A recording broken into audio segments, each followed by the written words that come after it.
वाला है। मेरी आपसे रिक्वेस्ट है, ये मेरी रिक्वेस्ट है किसी भी पाकिस्तानी से, जितनी जल्दी हो सके आप यहां से निकल लीजिए। आपके लिए नहीं, you are not welcome.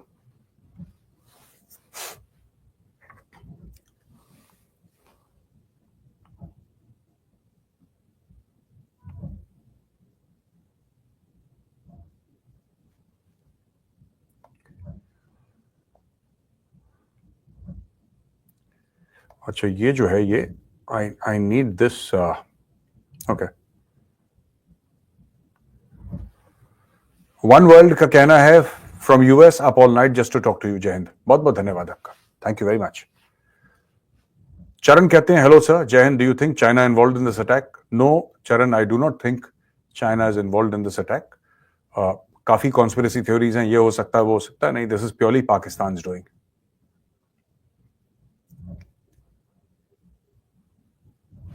Ashoka ruled Kandahar, ये कह रहे हैं Taliban gave American made M4 carbines used in Pahalgam to Pashto speaking terrorists.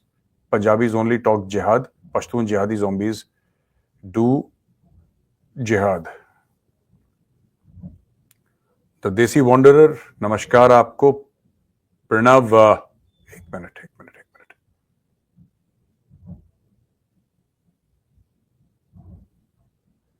Pranav Gaikwad. So what do you think? What is the permanent solution for this radicalized ideology, Jai Hind? इसका कोई solution नहीं है, इसका कोई solution नहीं है। जो radicalised ideology वाले हैं, जो टेररिस्ट हैं, उनका एक ही सोल्यूशन है, 6 फुट जमीन के नीचे। इसके अलावा कोई सोल्यूशन नहीं है। आप नहीं देखिए, कुत्ते की पूंछ है, ठीक है, आप 12 साल उसको नली में रखो, पूंछ टेढ़ी की टेढ़ी, पूंछ काटनी पड़ेगी आपको। इसके अलावा और कोई सोल्यूशन नहीं है, कम से कम मेरे पास तो कोई सोल्यूशन नहीं है।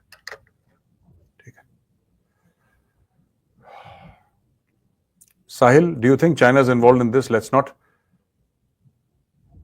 let comp into India. So what are people saying? छोटा मोटा, क्या कह रहे हैं, मुझे समझ में नहीं आया। एक minute. So do you think China is involved in this to not let companies into India? And so what are people saying? छोटा मोटा इंसिडेंट हुआ, इनके लिए क्या करें? देखिए, इनके लिए कुछ नहीं कर सकते। ये दिमागी, इनकी, जिनके दिमाग में एक बीमारी है ना, जो जहनी तौर पे बीमार हैं, ठीक है, जो जहनी तौर पे बीमार हैं, आप उनका कुछ नहीं कर सकते। और I don't think China is involved in this. Why will China get involved? देखिए, कंपनियां वैसे भी कश्मीर में तो नहीं आ रही। अगर चाइना को करवाना ही है तो चाइना वहां पे करवाएगा ना जहां पे इंडस्ट्रियल डेवलपमेंट है। कश्मीर का तो अभी शुरू हुआ है 370-35 के बाद। नमस्कार दोस्तों, जय हिंद, जय भारत। दोस्तों, भारत पाकिस्तान पहलगाम हमले का देगा अंजाम, खून का बदला खून, तो क्या है पाक मीडिया का रिएक्शन, आइए देखते हैं वीडियो देखने से पहले अपने चैनल को सब्सक्राइब नहीं किया, सब्सक्राइब करें, कमेंट करें, वीडियो अच्छी लगे लाइक करें, शेयर करें। आइए देखते हैं वीडियो। जय हिंद, जय भारत, वंदे मातरम। एक प्रोपेगेंडा शुरू हो जाता है और ऐसे मालूम होता है जैसे इंडियन मीडिया को सब पता था इस वाक़े के बारे में, स्क्रिप्ट तैयार थे उन लोगों के। क्या आप समझते हैं कि सारी सिचुएशन को यहाँ तक पहुँचाने में इंडियन मीडिया का जो नेगेटिव रोल है वही सबसे बड़ी वजह है? देखिए, ये बात सही है कि जो इंडिया की मीडिया, जो उसको आज़ाद मीडिया जिस लिहाज से कह नहीं सकते हैं कि ख़ासतौर पे इनके जो फॉरेन पॉलिसी के इश्यूज़ होते हैं, नेशनल सिक्योरिटी के इश्यूज़ होते हैं, वो तो बिल्कुल एक प्रोपेगेंडा टूल बना हुआ है।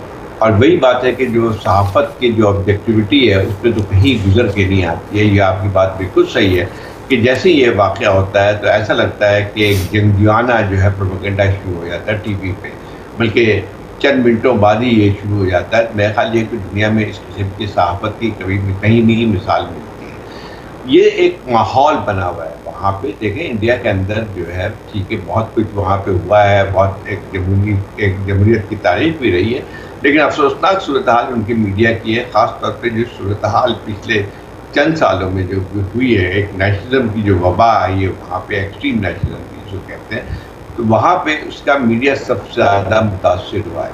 मैं यानी अगर आप देखें तो ठीक है, हमारे यहाँ बहुत खामियाँ भी हैं, हमारे यहाँ मीडिया में हम अक्सर शिकायत भी करते हैं कि आज़ाद नहीं है, लेकिन कम अज़ कम ये नहीं होता है कि एक जंगजुआना जो है फिजा कायम। और जो भी इंडिया की एक पॉलिसी है, एक पॉलिसी जो इंडिया की इस वक्त बन के आती, तो ऐसा मालूम होता है कि मीडिया पहले से एक तय कर देता है कि क्या करना है। और वही है कि आप चंद मिनटों में या चंद घंटों में और इस वाक़े उनके के लगता बारे है में कि उनके मीडिया में पाकिस्तान के खिलाफ साजिश, पाकिस्तान के खिलाफ प्रोपेगेंडा, इसके अलावा कुछ बिकता ही नहीं है उनके टीवी चैनल्स पर। किसी के लगता है रेटिंग नहीं। क्या हमने तुमको बताया नहीं था कि ये होने जा रहा है? क्या हम कई साल से तुमको आगाह नहीं कर रहे थे कि हमारा ये नापाक और गलीज दुश्मन एक बहुत बड़ी खौफनाक जंग की तैयारी कर रहा है? क्या हमने तुमको ये बताया नहीं था कि पूरी दुनिया से असलाह खरीद रहा है? क्या हमने तुमको ये बताया नहीं था कि वो खौफनाक जंगी तैयारियां कर रहा है, कि वो इस पाक सर जमीन पर हमला करके अपने अखंड भारत बनाने के ख्वाब को पूरा कर सके? क्या हमने तुमको बताया नहीं था कि वो हमारे दरियाओं पर बंद बांधकर हमारा पानी रोकने की कोशिश कर रहा है? क्या हमने तुमको बताया नहीं था कि दुश्मन इस ग़ज़वा हिंद को तुम्हारे लिए शुरू करने की खौफनाक तैयारी कर चुका है, जो इसके लिए अखंड भारत की जंग है और हमारे लिए ग़ज़वा हिंद की? क्या हमने तुमको बताया नहीं था कि पूरी पाकिस्तानी कौम को इस ग़ज़वा हिंद के लिए तैयार करो? क्या हमने तुमको बताया नहीं था कि अपने पानी और खुराक के जखीरे जमा करो? क्या हमने तुमको बताया नहीं था कि अपनी खुराक एक्सपोर्ट न करो, इसको जमा करके रखो कि आने वाले वक्तों में जंग में तुम्हें काम आएगी? क्या हमने तुम्हें बताया नहीं था कि इस कौम को ग़ज़वा हिंद के लिए तैयार करो, लाखों नौजवानों को जहाद की तरबियत दो कि आने वाले वक्त में एक खौफनाक तवील जंग होगी जो सिर्फ पाक फौज अकेले नहीं लड़ सकेगी?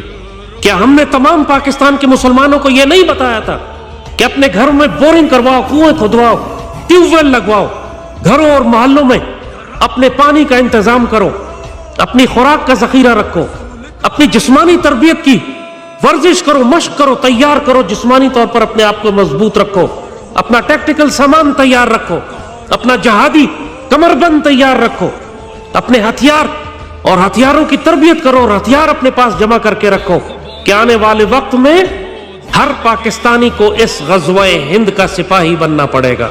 हम कई सालों से इस कौम को आगाह कर रहे हैं कि ये वक्त आएगा तुम्हारे ऊपर कि जब तुम्हारा नापाक मुशरिक दुश्मन अपनी पूरी ताकत के साथ किसी भी झूठ को बहाना बनाकर तुम पर चढ़ दौड़ेगा। वो तुम्हारे पानी बंद करेगा, वो पाकिस्तान को रेगिस्तान बनाएगा। और अगर तुमने कश्मीर के मुसलमानों के लिए जंग नहीं की, तुमने कश्मीर की जमीन के लिए जंग नहीं की, तो तुमको कश्मीर के पानी के लिए तो जंग करनी पड़ेगी। क्या तुम इस बात से इनकार करते हो कि कई साल से हम इस बात को दोहरा रहे थे, लेकिन इस कौम ने सुन के न दिया? न इस कौम ने पानी के जखीरे बनाए, न दुश्मन को नाजायज डैम बनाने से रोका, न मुल्क के अंदर खुराक और ईंधन के जखायर जमा किए, न इस कौम को मुजाहिद बनाया कि आने वाले ग़ज़वा हिंद में यह कौम भी शरीक हो सके। आपस में कौमियत, लिसानियत और फ़िरक़वारियत पे तुम तक़सीम रहे। कायनात के सबसे नापाक और जलील लोगों को अपने ऊपर जमहूरियत के जरिए तुम मुसल्लत करते रहे, और जब कोई अजान देने वाला तुम्हारे पास आता तो तुम उसका उसी तरह मजाक उड़ाते थे जैसे हलाक होने वाले हर उस शख्स का मजाक उड़ाते हैं जो उनको नसीहत करने के लिए आता। हजरत वासिफ अली वासिफ फरमाते हैं कि अल्लाह किसी कौम पर अजाब नाजिल नहीं करता जब तक उस अजाब से डराने वाला ना भेज दे। तो जब हजरत नूह अलैहिस्सलाम ने किश्ती बनानी शुरू की तो खुश्क साली का दौर था। आपने लोगों से कहा कि बहुत बड़ा सैलाब आने वाला है, तैयारी करो। तुम्हारी तैयारी ईमान की तैयारी है। तुम्हारी तैयारी ये है कि तुम अपने आप को नूह अलैहिस्सलाम से वाबस्ता कर लो। और जिन्होंने हलाक होना था वो कई सालों तक नूह अलैहिस्सलाम का मजाक उड़ाते रहे। हर दौर ओ भाई 45 टैंक आर्मर्ड रेजिमेंट में 45 टैंक कहां बगल में छुपा के ले जाओगे? आपको दिखाना पड़ेगा। और जाएंगे वो ट्रेन से। If they have to travel hundreds of kilometres they have to go on a train, और वो ट्रेन होगी मालगाड़ी, और मालगाड़ी में जाएंगे सबको दिखेगा। रंजन ज्योति पटनायक, नमस्कार। रंजन ज्योति पटनायक, स्लो चैनल नमस्कार। सुनील मैथ्यू नमस्कार आपका, और सागर सिंह चौधरी नमस्कार। कृष्णा रेवाने सर, पाकिस्तान तो हारेगा ही, पर उनकी फितरत आपको पता है, उन्होंने अगर न्यूक्लियर बम हमारे किसी बड़ी सिटी पर डाला तो हम उसे डिफेंड कैसे करेंगे। जय हिंद। कृष्णा रेवानी जी, पाकिस्तान देखिए, एक पाकिस्तान की फितरत आप समझिए। मैं उनको पाकिस्तानियों को बहुत अच्छे तरीके से जानता हूं। इनकी 2 टके की औकात नहीं है।